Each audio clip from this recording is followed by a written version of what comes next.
Ooh, doggy, what is going on, beautiful people? I hope and pray that everybody, every single one of y'all are doing just absolutely well, phenomenally well. I'm so excited about today's topic and to be doing these live trainings. Let me know how y'all feel about these live trainings. If this is something that y'all, number one, enjoy, and that adds value to your life, and you feel and believe that it will help you close more deals, get more deals done. I'm actually not opposed to doing this on more a regular basis. I know I pre-record the content and share it. I've been sharing videos now every single day. But if the lives are better for y'all to where y'all can engage and leave comments, just let me know how you feel about that if you like that. And I can make this a regular thing as well. But for today, I want to talk all about talking to sellers. What I believe is the key to you building uh, quality relationships, quality connections, and going in here and closing more deals essentially and serving more people. Because at the end of the day, that is exactly what this is about. We want to be able to serve as many people as we can serve at the highest level that we can serve. Okay. Now, I think that there's a huge or common misconception when it comes to talking to sellers. Okay. You'll hear some of the gurus or some of the people, hey, just pull a pre-foreclosure list, go out here and make them an offer, right? Yes, that's what we're doing, but just not in that context, maybe, right? You have to understand that our goal, or at least my goal, I'm going to share with you my beliefs, is that our goal should be focusing on serving. That is the secret, focusing on serving. Somebody put in the comments right there, focus on serving. Okay. Right. Because when you focus on serving, what ends up happening, and I'm going to bless you right here, right now. Okay. When you walk into a room and you focus on serving, it's going to alleviate any pressure off of you needing to be some type of grandmaster closer. Okay. Are you with me? And that is what I focused on. I focused on walking into these conversations with these sellers saying, hey, how can I serve you? How can I help you through this tough situation? Okay. Because you have to remember at the core of all of this, you are dealing with people who are going through a tough season in their life. Maybe you've been through a tough financial season in your life, right? And think about how you wanted to be treated or would like to be treated in those situations. You see, they don't need somebody to come in there and pray on them. They need somebody to come in there and pray with them and help them through that season in their life, because that is all it is, right? And give them the best options for them. And so I shared a video a few days ago about how there was a massive lawsuit for some wholesalers in Arizona, a $28 million lawsuit that the attorney general was going after. Maybe because they weren't focusing on serving. Maybe they were going in there. Now, I don't know the whole situation, but I'm just saying, like, were they going in there praying on them or praying with them? Just something to think about, right? Now, I'm gonna dissect this and break this down even more to make it more tangible and share kind of my thoughts how these conversations go. So when I'm walking into the door, or let's say I'm having a phone conversation with the seller, I'm going to ask and talk to the seller. I'm going to say something along these lines. Hey, Mr. Seller, I just want to chat with you to see if we're a good fit to work together. If we're not, no harm, no foul. If we are, then we can discuss what that's going to look like too, right? So when I'm going into this conversation, I've already set the tone that there's no pressure for us to work together or not, right? I am not trying to force a deal in any form or fashion. I think that's one of the biggest mistakes that new investors make. Y'all, there is an abundance of opportunities out there. There is an abundance of deals out there. And so I am not trying to force any one single seller to work with me. In fact, I want every single person to feel good about the deal that we're doing. Are you with me on that? So I set that tone out of the gate. Okay. Now, when I'm going through the conversation with the seller, I'm trying to see how I want to frame this. There's four things. I'll start here. There's four things that I want to get out of the conversation, and I'll break all four of them down.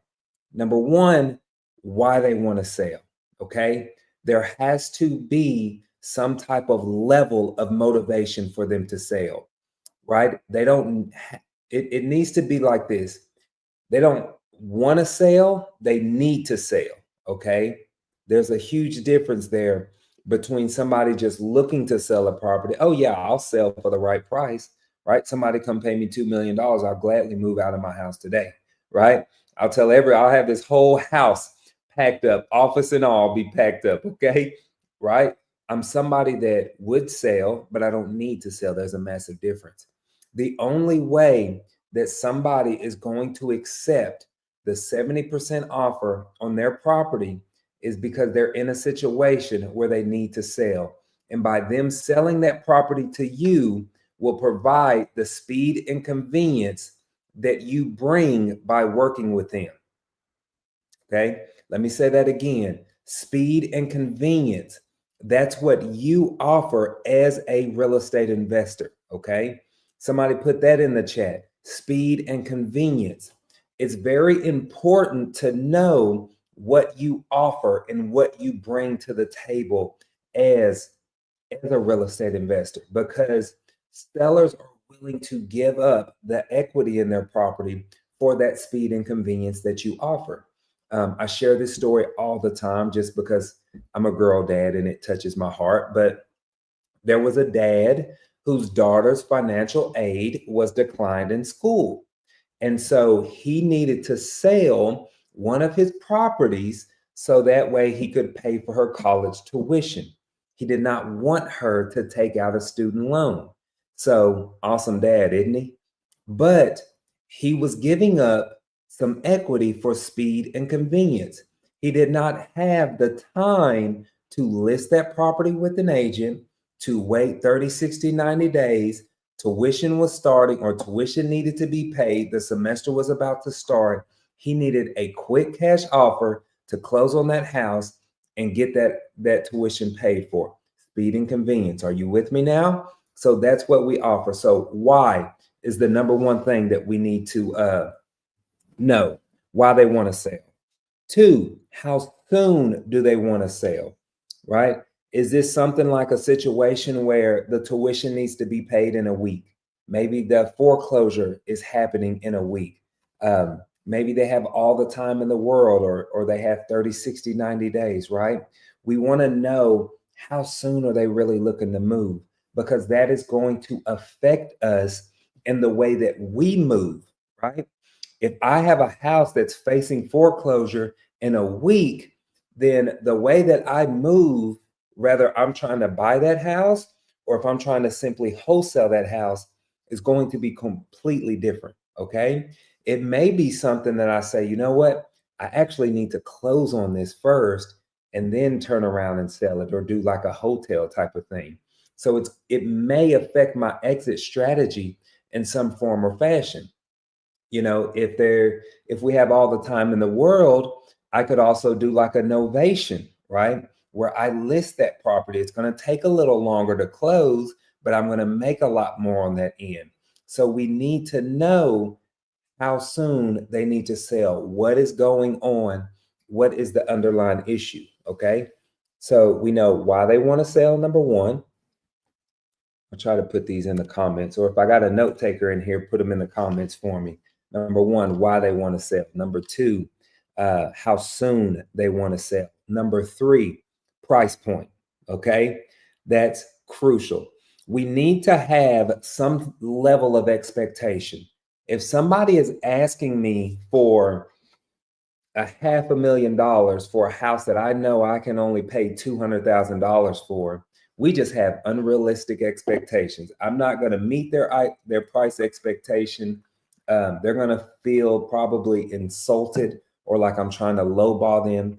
And so I probably honestly wouldn't even give them an offer. I would simply say something along the lines like, hey, Mr. Seller, unfortunately, I'm not going to be able to come anywhere near your price expectation, right? Please keep me in mind if anything changes. Simple as that. And I'm moving on. Again, my goal and my style that I do that works very, very well for me, I'm not forcing a deal. I'm not. You're going to have some people say, oh, no, you need to force the deal. You need to do all this. I'm not doing any of that. Okay. I'm just not. It's not my style, right? I only want to work with people that want to work with me, period. So we have to have some level of expectation. We have to be in the ballpark on those numbers. Okay. If I know I can only pay 200,000 and they're asking 250, I can work with that. I'm pretty confident that we can come to some type of price agreement at that range. But 100,000, 200,000, I'm good, but I'm not that good. I'm not going to talk anybody out of $200,000. Are you with me? And so we know price. Now, fourth is we need to know the status of the house. What I mean by status is the house vacant? Are there hoarders in there? Are there tenants in there? What's going on with the property? Is it vacant, etc.? Because again, knowing this affects the way that we move. If it's owner occupied or tenant occupied, well, what's the plan? Do they need a temporary lease back? Are they going to be out before closing? If there are tenants in there, have they given them a letter to evict or to vacate the property? Right? There's things that need to happen there, and so we need to know what's going on. If the house is vacant, we might need to put a lockbox on there so we can get our buyers in and out of there. So it really affects the way that we move, right? Now, there's no order per se that I'm getting these questions answered. I try to let the conversation flow as naturally as it possibly can, okay? I focus on having a quality conversation with the sellers. That's it. So when I'm talking to a seller, or I call a seller or whatever it may be, I say the first thing I'm going to say is if they're interested in having an offer, I'll say, awesome, Mr. Seller. Well, let me ask you, what got you interested in selling, right? That's my first why right out of the gate. My first question right out of the gate. And it opens the door for me to just keep digging for more information and information gathering. So there's almost kind of like a framework that I do this in, to where I make my introduction first, right? Hey, my name's Clifford. I'm a local real estate investor just reaching out to see if you're open to a cash offer on your property. That's my intro. It's sweet. It's simple. It's to the point. They know who I am. They know what I want. They know why I'm calling. I said all of that in less than 30 seconds. I'm not beating around the bush. I'm getting to the point, right? Because when you call or when you see a number that pops up on your phone that you're not aware of, if you answer it, you're probably even a little hesitant. Am I right? You're like, hello? Yeah, right? And so you need to get to the point quickly. Now, when they know who I am and they say, yeah, Clifford, what's your offer? Boom. Hey, Mr. Seller, what got you interested in selling? Well, I'm only interested in selling because you called. How many of y'all have gotten that, right? What's your offer? Okay, then I would say something along these lines. Okay, Mr. Seller, so you're not actively looking to sell, right? Just only if I can meet your price expectation. So I know that this person isn't motivated. I know that they don't have any interest in taking a discounted offer, right? If they tell me that life is good, life is amazing, they will be insulted if you make them a lowball offer, okay? And they're probably going to hang up on you. So that's kind of how I work that. But I want to almost circle back around, because there was a point I wanted to make. When when I'm talking to sellers and dealing with sellers, I make myself the best option. Remember, my goal, my ultimate goal is to serve, period. Right? That's why I say I never lose a deal because I'm either going to get that deal or I'm going to bless a seller and serve. And I'm going to live out my mission and my purpose, which is to serve people. Right? So I'm going to say, hey, Mr. Seller, so let me ask you, have you thought about listing this property on the MLS and selling it that way? Because you can actually get a lot more than what I could offer you as an investor. I'm giving them option number one. I'm telling them, hey, you can list this with an agent on the MLS and get a lot more than what I can offer you. I am setting that tone right now. I am letting them know that option right now. Okay. If they come back and say, you know what? No, I don't have time for that because, my daughter's tuition needs to be paid and we need to get this done quickly. Well, hey, Mr. Seller, have you thought about just fixing it up and flipping it that way? So that way you could even get full market value for it, right? That might be a scenario or an example that I share. No, I don't have time to put money into that property. I don't want to do it that way. Well, what about, this is a good rental area, Mr. Seller. Have you thought about simply keeping it for a rental? No, I don't want to deal with tenants and toilets. So now these sellers have literally said no to 2 or 3 options that I have personally given them. Are you with me? So now I can come back and show them how I am the best option for them by showing them how I can help them with all those other areas. Well, Mr. Seller, if you don't want to list it with an agent, uh, and deal with that. Don't worry. We buy these properties completely as is, no agents involved. You also don't have to put another dime into it. So you don't feel like you have to go and fix it up. We buy these properties completely as is. And then definitely you ain't got to worry about dealing with tenants and toilets. So for us, this will be a quick, simple cash offer where we get this done for you very, very quickly. No extra money out of your pocket, etc. Do you see how I'm framing that to where I am the best option for them? Now that makes the seller want to work with me. Also, what it does is it builds more trust and rapport because I am giving them multiple options to go off of, right? And guess what? Even if one of those other options work, awesome. I have had sellers say, you know what? I do think I'm going to list this with an agent. I'm going to say, perfect. Well, guess what? I have an agent here in house that can get that property listed for you. In fact, I guarantee you they'll get it sold. If not, we will buy it at our cash offer so you don't have to worry about it. You see how I'm teeing that up? And now I'm going to find an agent that I work with. I'm going to send that agent that seller's information. They're going to get that house listed, sold. And guess what? I'm still going to get paid a referral fee or marketing fee from the agent on that. So it's not a lose-lose in any form or fashion. Are you with me? Um, let's see here. We got a question. What do you think about finding distressed homes and offering in person? I think that's amazing, going in person. So let me tell you a backstory on that. I used to run all of my leads in person all of the time. So much so to where I got overwhelmed and I started to do it virtually, just for the sake of time and convenience. But now virtual wholesaling has become a massive thing. Nobody wants to go and sit with sellers belly to belly, right? But if you are willing and you have the time to go out there and sit with that seller and build trust, build rapport in person, you are probably going to get that deal signed right there. Or at least you're going to make a lasting impression. And prayerfully, it's a good impression, right? Versus somebody that's just virtual, somebody that's calling.